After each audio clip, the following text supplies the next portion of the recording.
أعوذ بالله من الشيطان الرجيم. بسم الله الرحمن الرحيم.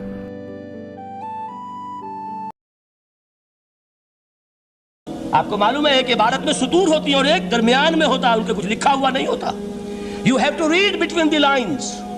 قرآن میں بعد میں آنے والے حالات بھی درج ہیں، لیکن اس طرح نہیں جیسے کہ پچھلے حالات درج ہیں. اس کے لیے ذرا ان ڈیپتھ پونڈرنگ اوور، غور و فکر اور تدبر کی ضرورت ہوگی.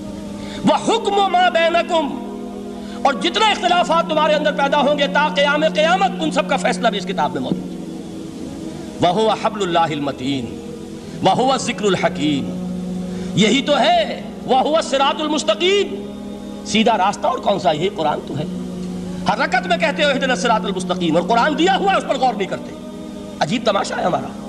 نماز کی ہر رکعت میں اهْدِنَا الصِّرَاطَ الْمُسْتَقِيمُ، اور حضور فرمایا وَهُوَ الصِّرَاطُ الْمُسْتَقِيمُ، صراط مستقیم یہ قرآن ہی تو ہے. الذکر الحکیم یہ قرآن ہی تو ہے. وَهُوَ حَبْلُ اللَّهِ الْمَتِينُ، اور یہی ہے اللہ کی مضبوط رسی.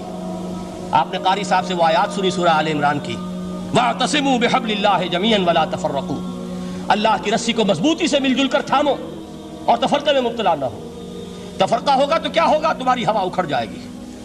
آج آپ کو معلوم ہے دول عرب اگر یہ یکجا ہو جائیں، ایک دن کے لیے اسرائیل قائم نہیں رہ سکتا. امریکہ نہیں، امریکہ کا باپ اسے قائم نہیں رکھ سکتا. اگر امت عرب ہی جمع ہو جائے، عالم اسلام تو بڑی شے ہے. جو وسائل ان کے پاس ہیں، جو اللہ تعالیٰ نے ان کو نعمتیں عطا فرمائی، لیکن افتراق، انتشار، اختلاف، جتھے بندی، گروہ بندی، دھڑے بندی، اس نے اسرائیل کا خنجر ان کے سینے میں پیوست کیا ہوا ہے. اس لیے کہ فَتَذْهَبَ رِيحُكُمْ، اگر تم اختلاف کرو گے تو تمہاری ہوا اکھڑ جائے گی. آج وہ ہوا اکھڑ چکی ہے. تو فرمایا وَاعْتَصِمُوا بِحَبْلِ اللَّهِ جَمِيعًا وَلَا تَفَرَّقُوا، اللہ کی رسی کو مضبوطی کے ساتھ مل جل کر تھامو اور تفرقے میں مت پڑو.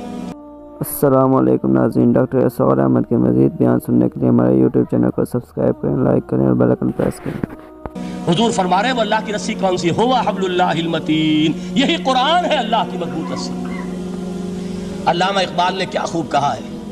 علامہ اقبال نے قرآن اور حدیث کے حقائق کو جس طریقے سے اشعار کا جامہ پہنایا ہے، وہ تو خود کہتے ہیں گوہر دریائے قرآن سفتام، میں نے قرآن مجید کے دریا سے موتی نکال کر اپنے اشعار کے اندر میں نے چن دیے ہیں. میرا کام اور کچھ نہیں ہے.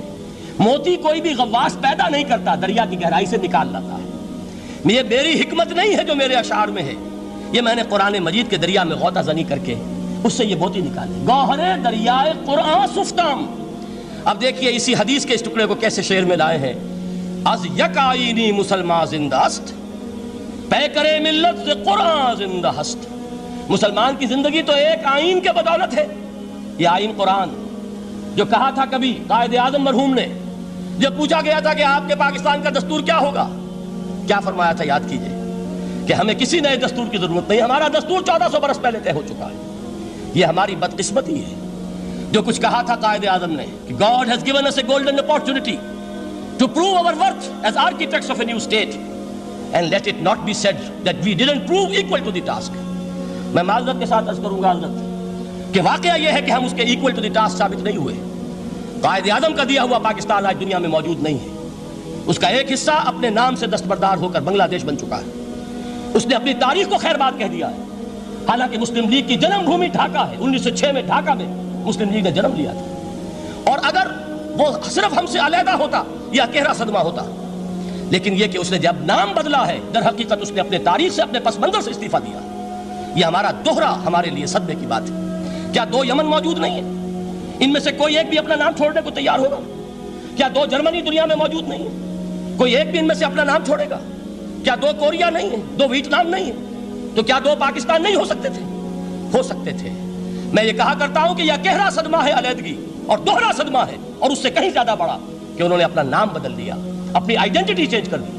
انہوں نے وہ نام اپنے ماتھے سے اتار کر خلیج بنگال کے اندر دبو دیا. یہ بہت بڑی سزا ہے جو ہمیں ملی ہے. کیوں ملی ہے؟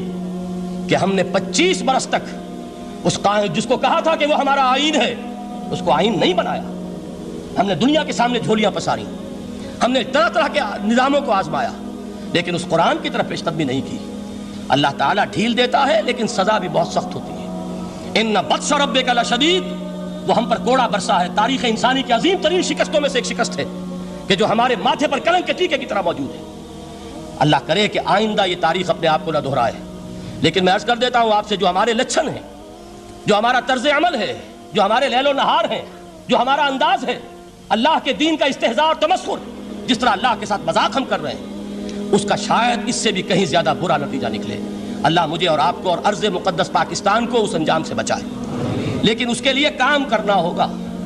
صرف کہنے سے بات نہیں بنے گی، کمر کسنی ہوگی، ہمت جو ہے پھر انسان کو اثر نو، ایک نئی تعمیر، ایک عزم، ایک ہاتھ میں قرآن اور ایک میں تلوار لے کر یہ امت پھر دوبارہ میدان میں آئے۔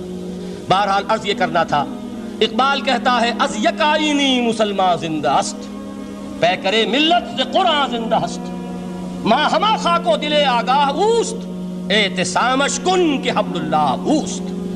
تامو اس کو مضبوطی کے ساتھ، حبل اللہ یہی قرآن ہے، یہ یک آئینی اور پیکر قرآن کی زندگی، پیکر ملت کی زندگی جو ہے اس قرآن کی بدولت ہے۔ تو حضور نے کیا فرمایا؟ فتنے سے بچنے کا راستہ کون سا ہے؟ کتاب اللہ فیہ نبأ ما قبلکم وخبر ما بعدکم وحکم ما بینکم وہو الصراط المستقیم وہو حبل اللہ المتین وہو الذکر الحکیم۔ ایک 3 جملے اور سن لیجئے۔ هو الذی لا یشبع منہ العلماء ولا یخلق عن کثرت الرد۔ یہ قرآن وہ شے ہے جس سے اہل علم کبھی سیر نہ ہو سکیں گے۔ ولا تنقضی عجائبہ، اس کے عجائب کبھی ختم نہیں ہوں گے۔ یہ ہیروں کی وہ کان نہیں ہے کہ جو کبھی خالی ہو جائے کہ سارے ہیرے نکل چکے ہیں، اب مزید ہیرے نہیں ہیں، نہیں، علم اور حکمت کے ہیرے اور ہدایت اور حکمت کے موتی اس میں سے ابد الآباد تک نکلتے رہیں گے۔ ضرورت صرف کھودنے کی ہے، میں نے وہ لفظ استعمال کیا تھا۔ آج کا قرآن کھودنا ہوگا، آج کی ہدایت اس قرآن سے نکالنی ہوگی۔ قرآن جب نازل ہوا آن دی سرفیس، بالکل ظاہر وہ تھی اس کی ہدایت جو اس دور کے لیے ضروری تھی۔ ہمیشہ کی ہدایت اس کے اندر رکھ دی گئی ہے، اس میں مضمر ہے، اس میں چھپی ہوئی ہے، اس کے لیے تدبر کی ضرورت ہے۔ کتاب انزلناہ الیک مبارک لیدبروا آیاتہ ولیتذکر اولو الالباب۔ لوگ تدبر کریں، اس کی گہرائیوں کے اندر غوطہ زنی کریں۔ لا تنقضی عجائبہ، اس کے عجائب کبھی ختم نہیں ہوں گے۔ ولا یشبع منہ العلماء، اہل علم کبھی اس سے سیر نہیں ہوں گے۔ آپ کو سخت بھوک لگی ہوتی ہے اور کھانا کھانے کے تھوڑی دیر کے بعد اب آپ کا ہاتھ رک جاتا ہے، سیر ہو گئے، بہترین کھانا ہے لیکن نہیں کھا سکتے۔ اگر عام حالات میں وہ آتا تو کبھی نہ چھوڑتے، لیکن اب وہ آپ کا میزبان کہہ رہا کچھ اور لیجیے، تناول فرمائیے ذرا یہ بھائی نہیں میں اب بھر چکا، یہ آپ کہتے ہیں کہ نہیں؟ حضور فرمایا یہ قرآن وہ شے نہیں ہے جس سے اہل علم کبھی سیر ہو سکے۔ ان کی پیاس بڑھتی چلی جائے گی، ان کے اندر quest of knowledge, search for wisdom بڑھتی چلی جائے گی۔ کبھی بھی انسان یہ محسوس نہیں کرے گا کہ مجھے جو لینا تھا میں لے چکا، بلکہ یہ کہ جیسے جیسے قدم آگے بڑھیں گے تہذیب کے، تمدن کے، علم کے، اتنے ہی قرآن جو ہے وہ آگے بڑھتا چلا جائے گا ہر دور کی رہنمائی کے لیے۔ لا تنقضی عجائبہ ولا یخلق عن کثرت الرد، بار بار کے پڑھنے سے اس پر بوسیدگی طاری نہیں ہوگی۔ دنیا کی اور کتابیں ہیں، 1 دفعہ پڑھ لیں گے، 2 دفعہ پڑھ لیں گے، 3 دفعہ پڑھ لیں گے، 4 دفعہ پڑھ لیں گے، پھر جی نہیں چاہے گا۔ لیکن یہ کتاب وہ ہے، امام شافعی کا میں واقعہ آپ کو سناتا ہوں۔ وہ یہ کہتے ہیں کہ ایک مرتبہ میرے ذہن میں یہ سوال آ گیا کہ اجماع کے لیے بھی قرآن مجید میں کوئی سند ہے، دلیل ہے؟ سب مانتے ہیں کہ اجماع جو ہے سورس ہے قرآن کے اسلامی قانون کی، جس پر کہ امت کا اجماع ہو جائے۔ تو کہتے ہیں میں نے 300 مرتبہ قرآن پڑھا اول سے آخر تک، صرف اس دلیل کی تلاش میں۔ 300 مرتبہ مجھے نہیں ملی، 301ویں مرتبہ جب پڑھ رہا تھا مجھے روشنی مل گئی۔ وہ یبتغی غیر سبیل المؤمنین کے جو الفاظ آئے ہیں، نولہ ما تولی ونصلہ جہنم، جو کوئی شخص مسلمانوں کے راستے کو چھوڑ کر کوئی اور راستہ اختیار کرے گا ہم اسے اسی کے حوالے کر دیں گے اور جہنم میں پہنچا دیں گے۔ معلوم ہوا مسلمانوں کا جس پر اجماع ہو جائے اس کو بھی ایک سند حاصل ہے۔ یہ مسلمانوں کا مجمع علیہ ایک راستہ ہے، اس کو بھی ایک سند اور دلیل کی حیثیت حاصل ہے۔ لن تزولا قدم ابن آدم، حضور نے خبر دی ہے ابن آدم کے قدم ہل نہیں سکیں گے۔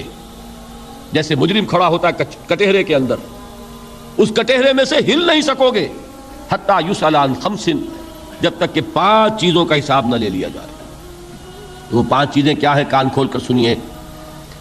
عن عمرہ فیما افناہ، عمر کا حساب دو، یہ 80 برس اور 70 برس ہم نے تمہیں دنیا میں دیے، کہاں ضائع کیے؟ وعن شبابہ فیما ابلاہ، اور خاص طور پر جوانی کا دور، امنگوں کے دن، ولولے ہوتے ہیں، قوت ہوتی ہے، توانائی ہوتی ہے، آدمی چلتے ہوئے زمین پر پاؤں مارتا ہے، قوت جو ہے وہ اپنا اظہار چاہتی ہے. یہ جوانی کہاں گلائی؟ حساب دو، ایک ایک لمحے کا حساب دو. وَعَمْ مَالِهِ مِنْ أَيْنَ اكْتَسَبَهُ وَفِي مَا أَنْفَقَهُ. ایک ایک پائی کا حساب دو، مال کا کہاں سے کمایا تھا، حلال سے کہ حرام سے، اور کہاں خرچ کیا تھا، گل چھروں میں، عیاشیوں میں، یا نیکی کے کاموں میں، ادائے حقوق میں، اللہ کے دین کے لیے. 4 سوال ہو گئے. 2 زندگی کے بارے میں، ایک زندگی پوری بحیثیت مجموعی کہاں کس کام میں لگائی، اور خاص طور پر شباب کا دور کہاں لگایا. 2 سوال مال کے بارے میں، کمایا کہاں سے، حلال سے کہ حرام سے، جائز سے کہ ناجائز سے، خرچ کہاں کیا. اور آخری سوال وَعَمَّا عَمِلَ فِي مَا عَلِمَ، جو علم حاصل کیا تھا اس میں عمل کتنا کیا. علم کے انبار لگاتے چلے گئے اور عمل کے آغاز کی بھی نوبت نہ آئی. یہ علم جو ہے یہ اس روز سب سے بڑا وبال بن جائے گا انسان کا. اتنا علم اور عمل کچھ نہیں، بجائے کہ کریڈٹ کا ذریعہ بنے یہ الٹا ڈیبٹ کا کھاتا بن جائے گا. یہ جواب دہی کا احساس ہے کہ جس کی وجہ سے انسان کی ٹریجڈی جو ہے وہ دوہری ہے. کوئی حیوان اتنے بوجھ تلے نہیں. مشقت کی، محنت کی، اس زندگی میں ختم ہوئے، اس کے بعد کوئی محاسبہ نہیں.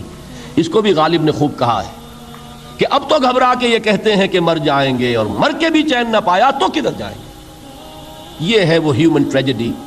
اب میں آپ کو توجہ دلانا چاہتا ہوں. ایک تو گوتم بدھ کا فلسفہ، اس کے فلسفے کا مین تھیم یہ ہے سروم دکھم، آل از پین، آل از سفرنگ. اور اس نے جو بھی اپنی محنت کی یہ تو اللہ ہی بہتر جانتا ہے کہ اسے بعد میں ملا کیا اور کیا نہیں ملا.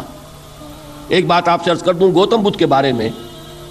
ایک بہت جید عالم میرے نزدیک بر صغیر پاک و ہند کے علماء میں جو اس صدی کے علماء ہیں ان میں ان کا بہت اونچا مقام ہے، مولانا مناظر احسن گیلانی رحمۃ اللہ علیہ. گیلان قصبہ ہے ایک بہار کا، وہاں کے رہنے والے تھے. ان کی زندگی زیادہ گزری حیدرآباد دکن میں، عثمانیہ یونیورسٹی میں استاد رہے. انہوں نے گوتم بدھ کے بارے میں یہ لکھا ہے کہ میرا یہ گمان ہے کہ وہ بھی اللہ کے نبی تھے، اور اس کی دلیل دی ہے. قرآن مجید میں ایک رسول کا ذکر آتا ہے ذوالکفل، اور یہ ذوالکفل وہ ہے جس کے بارے میں ہمیں کچھ پتہ. قرآن مجید میں بھی ایک جگہ ذکر آیا ہے. نمبر 2 یہ کہ کسی حدیث میں اس کی کوئی ہمیں وضاحت نہیں ملتی، نہ حضور سے پوچھا گیا نہ حضور نے اس کی وضاحت فرمائی. اب یہ ذوالکفل ہے کون؟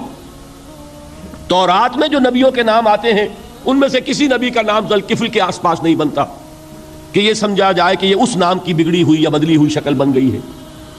تو انہوں نے جو کہا ہے وہ بات وزنی معلوم ہوتی ہے اس اعتبار سے کہ کپل وستو، کپل پے جو ہے وہ عربی میں ہے نہیں، وہ فے بنتی ہے. تو ذوالکفل کے معنی کفل والا، اور یہ کفل جو ہے کپل والا، جس کو ہم کہتے ہیں کپل وستو کا شہزادہ. تو انہوں نے یہ کہا ہے کہ گوتم بدھ کے بارے میں یہ خیال، یہ میں عرض کر دوں کہ اس کو ہم یقین سے نہیں کہہ سکتے، یہ ان کا گمان ہے، خیال ہے، واللہ عالم کہیں گے ہم، لیکن امکان ضرور موجود ہے. قرآن کہتا ہے وَلِكُلِّ قَوْمٍ ہاد، ہم نے ہر قوم میں ہادی بھیجے. وَإِن مِّن قَرْيَةٍ إِلَّا خَلَا فِيهَا نَذِيرٌ، کوئی بستی ایسی نہیں دنیا میں جس میں کوئی نہ کوئی خبردار کرنے والا نہ آیا ہو. تو یہ ممکن نہیں ہے کہ وہاں نبی نہ آئے ہوں، لیکن ان کی تعلیمات اتنی بدل گئی ہیں کہ ہم ان کو پہچان نہیں سکتے. حضرت مسیح علیہ السلام کی تعلیمات اگر عیسائیوں سے ہم سمجھیں تو کبھی بھی انہیں اللہ کا نبی نہیں مان سکتے. یہ تو قرآن مجید نے آ کر حضرت مسیح علیہ السلام کی اصل حقیقت ہمیں پائی، ورنہ تو خدا کا بیٹا ثالث و ثلاثہ ان کو کیسے ہم مانتے ہیں. لیکن یہ کہ قرآن نے بتایا تو جان لیجئے ہو سکتا ہے کہ گوتم بدھ بھی اللہ کے نبی ہوں، لیکن ہو سکتا ہے کہ درجے میں کہیں گے، یقین سے نہیں کہیں. بہرحال گوتم بدھ نے اس دکھ، رنج، صدمہ، غم جو انسان کا مقدر ہے اس کا مشاہدہ کیا، اور پھر تپسیائیں کی، علم حاصل کیا، رشیوں منوں کے پاس گیا. اس نے کوشش کی کہ معلوم ہو سیلویشن کا راستہ کون سا ہے، اس دکھ سے نجات پانے کی کوئی سبیل بھی ہے کہ نہیں، اس غم سے، اس نجات سے، اس اندوہ سے انسان کسی طریقے سے چھوٹ سکتا ہے یا نہیں. اسی کو سیلویشن کہتے ہیں انگریزی میں، اسی کو ہندی میں نروان کہتے ہیں، اسی کو عربی میں نجات کہتے ہیں. ان نجات معلقۃ بمجموع هذه الاشیاء. میں نے امام راضی رحمۃ اللہ علیہ کے الفاظ میں آپ کو وہ لفظ بتایا، نجات کی راہ.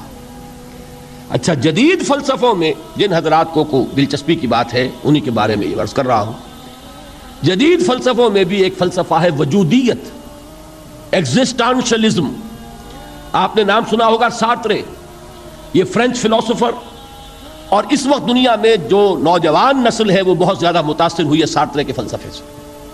کرکیگارڈ پرانے دور میں اور سارترے اس دور میں، ان کے فلسفے کا نام ہے وجودیت، ایگزسٹنشلزم. اس کا مرکزی خیال بھی یہی ہے، انسان کے لیے دکھ ہی دکھ ہے، صدمہ ہی صدمہ ہے، رنج ہی رنج ہے. صرف یہ ہے کہ کچھ حساس لوگ ہوتے ہیں وہ صدمے کو زیادہ محسوس کرتے ہیں، کچھ ذرا ان کی حس جو ہے وہ کچھ ڈل ہو جاتی ہے، کند ہو جاتی ہے. وہ جو غالب کا شعر میں نے آپ کو سنایا کہ مشکلیں اتنی بڑی مجھ پر کہ آسان ہو گئی، ورنہ یہ ہے کہ انسان سوچے تو دکھ ہے. اب یہ دکھ جو ہے اس سے نجات کا کوئی راستہ بھی ہے کہ نہیں، یہ کوسچن مارک ہے، جس کا جواب ہے تیسری آیت میں الا الذین آمنوا وعملوا الصالحات وتواصوا بالحق وتواصوا بالصبر. جو ایک نا امیدی کی کیفیت طاری ہوتی ہے، والعصر ان الانسان لفی خسر، زمانے کی قسم ہے تمام انسان برباد ہونے والے ہیں، تباہی میں ہیں، گھاٹے میں ہیں، ٹوٹے میں ہیں. اس سے جو ایک مایوس کن صورتحال سامنے آتی ہے، اس مایوسی سے نجات دلانے والی آیت ہے تیسری آیت. ایک راستہ ہے، یہ امید کی کرن ہے، تباہی سے بچ سکتے ہو، ابدی بربادی وہ بربادی. یہاں تو یہ ہے کہ ہم نے مشقتیں اٹھا لیں، فاقے جھیل لیے، تکلیفیں برداشت کر لیں، سمے برداشت کر لیے، لیکن موت آئی، اس کا خاتمہ ہو گیا.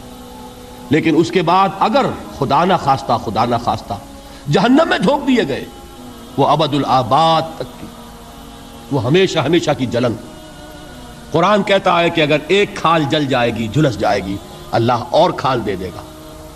دیکھیے یہ بھی جدید دور میں آپ کو معلوم ہوگا، بورس بکائی نے جو کتاب لکھی ہے دی فرینچ سرجن، اس نے ثابت کیا ہے کہ قرآن مجید نے جتنے نیچرل فینومینا کا حوالہ دیا ہے وہ بالکل سائنس کے مطابق ہے.